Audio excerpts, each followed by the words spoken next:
মানবতা বিরোধী অপরাধের মামলায় আসামি থেকে রাজসাক্ষী বনে যাওয়া পুলিশের সাবেক আইজিপি চৌধুরী আব্দুল্লাহ আল মামুনকে মাত্র ৫ বছরের কারাদণ্ড দিয়েছে আন্তর্জাতিক অপরাধ ট্রাইব্যুনাল। গণহত্যায় নেতৃত্ব দেওয়া একজন ব্যক্তির শাস্তি এত কম হওয়া নিয়ে ক্ষোভ প্রকাশ করেছেন অনেকে।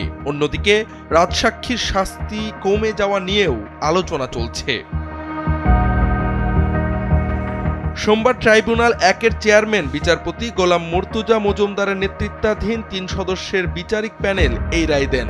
মামলার অন্যান্য আসামি সাবেক প্রধানমন্ত্রী শেখ হাসিনা ও স্বরাষ্ট্রমন্ত্রী আসাদুজ্জামান খান কামালের মৃত্যুদণ্ড দেওয়া হয়েছে। স্বাভাবিকভাবেই প্রশ্ন জাগে, একই অপরাধে জড়িত থাকার পরও কেন আইজিপি সাজা মাত্র ৫ বছর কারাদণ্ড দেওয়া হলো?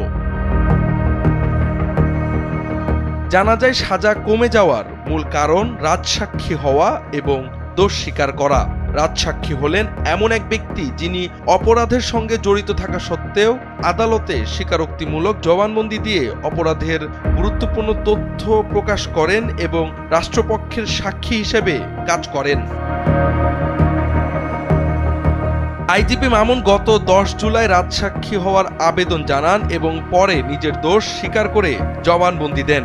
এই জবানবন্দিতে তিনি তৎকালীন প্রধানমন্ত্রী শেখ হাসিনার সরাসরি লেথাল উইপন বা মরণাস্ত্র ব্যবহারের নির্দেশনার কথা প্রকাশ করেন। আইনগতভাবে রাজসাক্ষীর সাজা মওকুফ সহ কম দণ্ড পাওয়ার সুযোগ রয়েছে। ফৌজদারি কার্যবিধির ধারা ৩৩৭ ও ৩৩৮ এবং আন্তর্জাতিক অপরাধ ট্রাইব্যুনালের আইন ১৯৭৩-এর ১৫ ধারা অনুযায়ী বিচারের যে কোনো পর্যায়ে ঘটনার সঙ্গে প্রত্যক্ষ বা পরোক্ষভাবে জড়িত ব্যক্তিকে ট্রাইব্যুনাল এই শর্তে ক্ষমা করতে পারেন যে সেই ব্যক্তি ঘটনার মূল হোতা বা সহায়তাকারী সহ পুরো ঘটনা সম্পর্কে যা জানেন সে বিষয়ে সম্পূর্ণ সত্য বিস্তারিতভাবে প্রকাশ করবেন। অর্থাৎ অপরাধের কোনো ঘটনা সম্পর্কে পূর্ণ ও সত্য তথ্য প্রদান করার শর্তে দোষ স্বীকারকারী সাক্ষীকে ক্ষমা করতে পারেন ট্রাইব্যুনাল।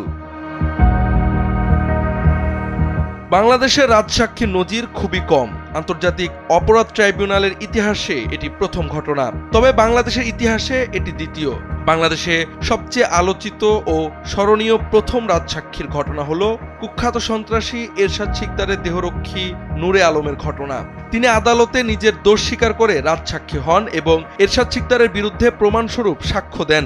তার এই সাক্ষ্যের ভিত্তিতে এরশাদ শিকদারের বিরুদ্ধে ফাঁসির আদেশ কার্যকর হয়। দীর্ঘ ২০ বছর কারাগারে থাকার পর আদালতের আদেশে ২০১৯ সালে মুক্তি পান নূরে আলম।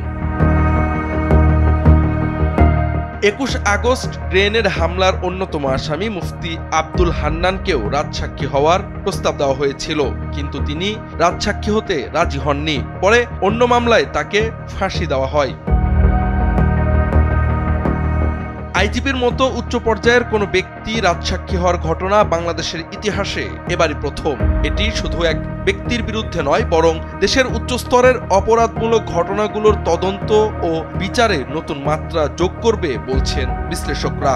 এর মাধ্যমে দেশের আইনি প্রক্রিয়ায় স্বচ্ছতা ও সত্য উদ্ঘাটনের সম্ভাবনা বাড়বে বলে আশাবাদী তারা। জাওয়াদ আহমদ, সময়ের আলো।